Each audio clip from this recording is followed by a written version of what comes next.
Hello everyone, how are you? Welcome back to my class, and today I want to talk a little bit about Mitzvat Afrashat Challah. Afrashat Challah is one of the most important mitzvot that a woman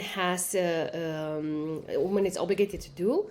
The most three important mitzvot that a woman has to do are Chana, okay, a shortcut for Challah, Nida, and Adlakat Hanel, okay? Challah, to take a part of the Challah, to keep the Tarat HaMishpacha laws, and of course to light Shabbat candles. Not always we are able to connect with all the mitzvot, yes, but these three mitzvot, they have a very, very special meaning for the Jewish woman.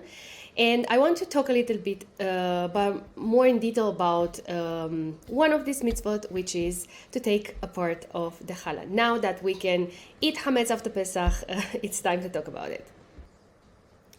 This mitzvah of Afrashat Challah, it's the first mitzvah that Am Yisrael did when they came back to Israel. And in the time of the Second Temple, yes, the Jewish people made like a covenant with Hashem, yes, and they brought the challah, they brought a part of the challah to the Kohen, to the Bet HaMikdash, and they took upon themselves to do this mitzvah.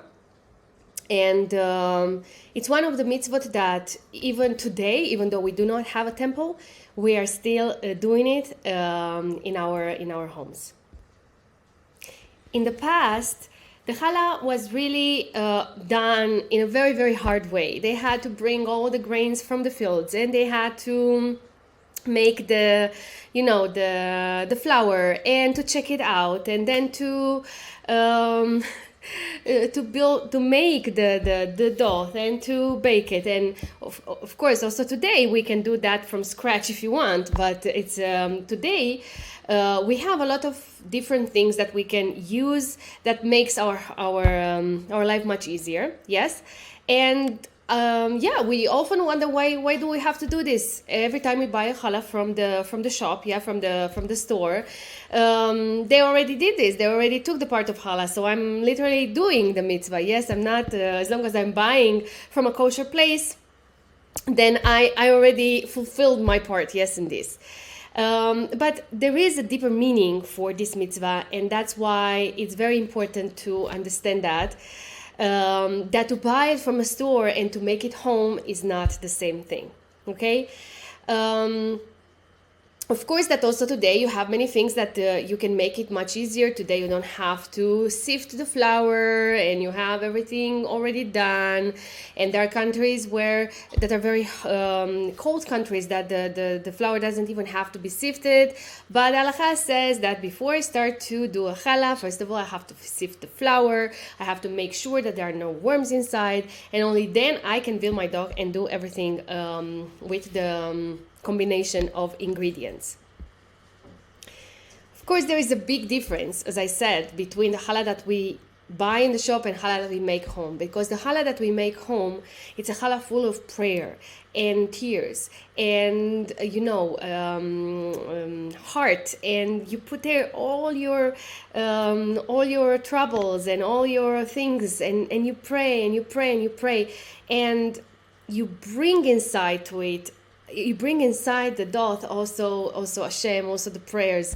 So doing that, you sort of like make it holy. Yes, it's not the same as buying it from the shop, and you don't have any connection, any connection with it by spiritually or otherwise. But in this way, you can connect with the mitzvah, because you know it's a big mitzvah, and you know that in this moment, this is the moment for me to pray and to ask for my family, for myself, for Am Yisrael, for everything that we need. Yeah, this is the time to ask Hashem for everything that we need. And when you bring that, you make it holy, you bring Hashem into it. Our purpose in this world is to bring Hashem in everything that we do. That's why before we eat, we say a blessing to make it, to bring Hashem into everything. And it's like a body with a soul, where you don't have a heart, it's like a body without a soul.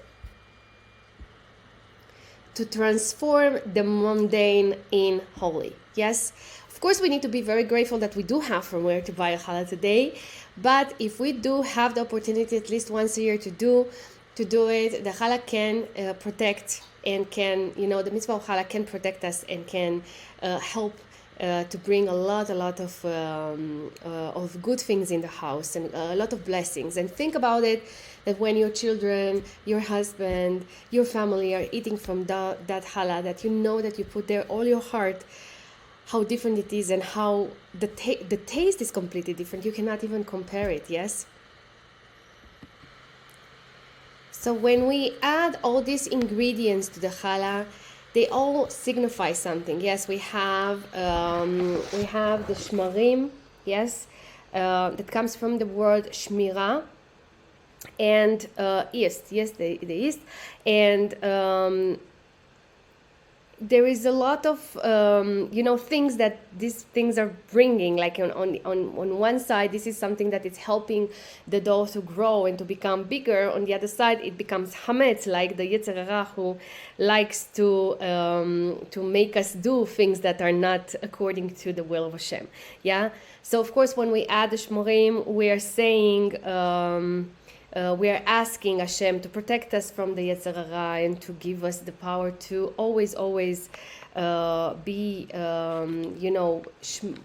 Shmurim in Hebrew means to be protected, yes, by Hashem. Of course, we also have the sugar. Sugar is sweet. It's chesed, yeah. And we ask Hashem to give us the possibility to always see people in good eye, to give us the chesed, to give us this power to, because the woman, it's more like din, yeah, judgment. So we need this chesed, yeah, from that only Hashem can help us bring into action. But what is very, very important is to be able to always see good in everything and to see every person with a good eye. And this is what we are asking. Then we have, of course, the flour, and after we are sifting the flour, or if you buy flour that's already sifted, it's okay, you can add it, yeah. And then we have the salt. The salt symbolize, yeah. First of all, the salt we put it in the end. And the soul symbolize all the things that are in our soul, yeah.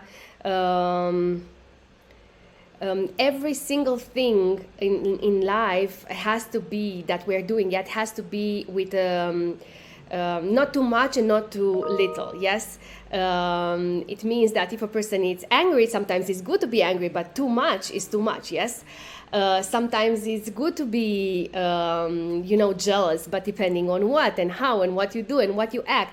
So the salt is sort of like, if you put too much salt, it's too salty. If you put less salt, it's not salty enough. Yeah, you need to learn how in life, how to handle things that it's exactly what you need. Yeah, the exact quantity that you need. Of course, it's very, very important not to meet the salt and the yeast shouldn't meet together. So we put first the yeast, or first the salt and then the flour and then the yeast. So they're not meeting together, because if they meet together, the challah is not going to grow. And of course, we have the water. Water is Torah. Torah is like water. It's chesed. And we are asking Hashem, as the same way as we are adding the water into challah, that the Torah is going to influence us in good and help us and give us the binah and that to see everything, to be able to keep the mitzvot and do everything as we do, because doing that and keeping the mitzvot, it's actually what helps us to become better humans. Yes, of course sometimes we add also oil, 1 glass of oil, and it's very important when we mix the challah to mix it with 2 hands. And I use a mixer, but sometimes I stop it and I also use my hands, because it's very important to bring both hands and fingers. The 10 fingers has to be inside and work the challah very, very good, because parnasa and shefa, yeah, a lot of abundance. And we We add the oil to make it a bit softer, also like din and chesed. Yeah, and of course we are praying in this time for everything that we need, that Hashem is always going to listen to our prayers. At the end, when we finish with the doth, we leave it aside for an hour or so. Sometimes we put it down, sometimes we add eggs, depending of which kind of challah you have and which kind of recipe you have.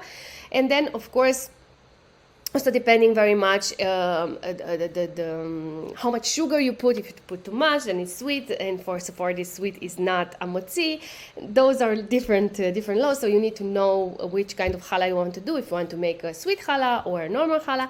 Of course, after an hour or so, you are able to already take a part of challah, and it's very important to light a candle before that to tzaddikim and ask in the merit of our mothers and the tzaddikim that Hashem is going to answer all the prayers. This is the time to pray for sick people, for Am Yisrael, for Geulah, for our home, for everything that we need. And we also give tzedakah. Tzedakah, it's a very important mitzvah. And of course, when we take the part of challah, again, we put we have the bowl with the flour and everything, with the dot. So we put both our hands inside with 10 fingers, and we take a little bit and we say the blessing. Baruch atah Hashem, Elokeinu melech haolam, asher kiddushanu b'mitzvah v'tzivanu להפריש חלה תרומה. We take it. Yes, we have like an aluminum foil. We put it in the aluminum foil. We'll fold it, and this challah goes. There are two ways. Some are throwing it into the garbage in 2 bags because it's still bread, or then we have to respect it. Or you can burn it in the oven. Something that I prefer to do because it's like doing a korban. I really feel very connected to that thing. So yeah, I burn it in the oven, and of course after you do that, you can start making the forms and whatever the way you want to make the challah look, and only then we are baking it. The amount of dough, the amount of flour that you need for you to be able to do afrashat challah, it depends of who you're following. Yes, there is a Sephardi and Ashkenazi version of things. So Ashkenazi version says kilo 666. Sephardi version says kilo 540. If you take challah under this quantity of flour, then you have to do it without a blessing up until kilo, and less than a kilo you don't have to do it at all. I do it with 2 kilos also, always, because it's just easier to count all the quantities that I have to put if I do it with 2 kilos.